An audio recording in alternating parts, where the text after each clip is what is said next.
சீயோன் குமாரத்தியே, கெம்பீரித்து பாடு. இதோ நான் வந்து உன் நடுவில் வாசம் பண்ணுவேன் என்று கர்த்தர் சொல்லுகிறார் என்று சொல்லப்பட்டிருக்கிற தீர்க்க தரிசனமான வார்த்தைக்காக எங்கள் தேவாதி தேவனுக்கு கோடான கோடி ஸ்தோத்திரங்கள் உண்டாகட்டும். ஆமேன். கர்த்தர் நல்லவர், அவர் கிருபை என்றும் உள்ளதென்று கெம்பீரித்து பாடுகிற உங்கள் பிள்ளைகளுக்கு மத்தியிலே நான் வந்து வாசம் பண்ணுவேன் என்று சொன்ன வார்த்தையின்படி நீர் வாசமாயிருப்பீராக எங்கள் மத்தியிலே.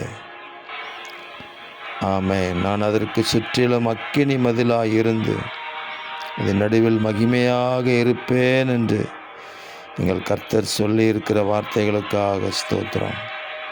எங்கள் மத்தியில் இருங்க, எங்கள் நடுவிலே இருங்க.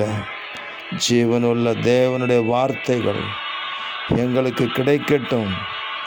எங்களை சுற்றிலும் நீங்கள் அக்கினி மதிலாக இருக்கிறதற்காக உங்களுக்கு ஸ்தோத்திரம்.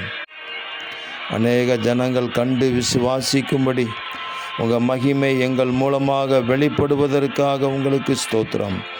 இரட்சகர் இயேசுவின் நாமத்தில் ஜெபிக்கிறோம் பிதாவே. ஆமேன், ஆமேன், ஆமேன்.